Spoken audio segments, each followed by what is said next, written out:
So to start off this week, we just got to talk about Jalen Hurts having, wow. Did you guys see that? 0.4 points. How do you have 240 yards and you have 0.4 points? That's why I can't give a third round or a second round for a QB. You never know what you'll get. Unless it's Josh Allen. That man will get you. But dang. Man, that Mr. Pure Dumb Luck did not have any pure dumb luck this season. Oh, man. 4 interceptions and a fumble. That's negative 10 points. That is crazy. If he didn't rush for 8 yards, he would have negative points. I've never seen it unless the QB got hurt. That is crazy. And I'm a Jalen Hurts fan. Not a huge one because I'm not an Eagles fan, but I like Jalen Hurts. Anyway, so the fantasy playoffs are set. We got those in the top 7 fighting for the championship, and then we got the people in the consolation bracket fighting to see who's going to pick their draft pick next season. I do that so everyone has something to fight for. Because I like it where if everybody has something to fight for the whole time, nobody just gives up, and then nobody gets easy wins because of that. So as we said, we got the first round bye, so we're just chilling this week. We're chilling this week. However, we did pick up JJ McCarthy just in case. And I know he hasn't done well lately, but he also had harder teams lately, and he was still kind of fighting with an injury, as far as I've heard. We're going to give him a shot just as a backup, though. We're keeping Brock Purdy in. We'll see if he can lead us to the victory. But just in case, now we need a backup plan.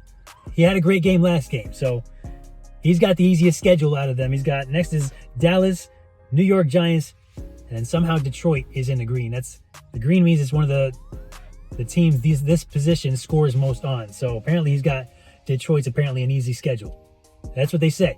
So not an easy win, but for the quarterback, they can score some points there. Usually because that's one of the highest games of the week every week. So that's why. We got Brian and Caleb, Messi Alliance. Let's see what happens there. The former champ before me, Caleb. Let's see if he can make it to the next round. Brian always has one of those teams that just surprises you and it'll come out of nowhere. Especially, oh man, last season. We saw what he did last season. If you didn't look, go back and watch that video. It was awesome. Man had a big comeback. And his team was looking scary at the end. We got George and Nick. This is the second year in a row. George one of the top scorers in the league. And he's already figured out how to win. So we'll see what happens there. Last year, he was the highest scorer. This year, I took that. And then we got my nephew. We got Connor versus Colton. Colton had a talk with his team early in the season, and all of a sudden, they just start blowing up. So they both got a good team now. My picks, I see Connor to the next round. I see Connor versus George, and then me versus Brian.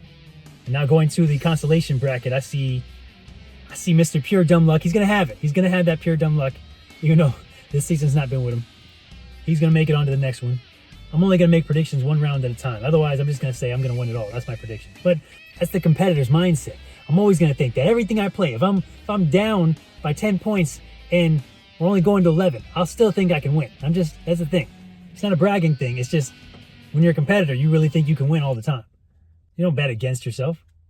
But this is going to be a short video. I don't have much to say on this one because I get to relax. So, thank you, Lord.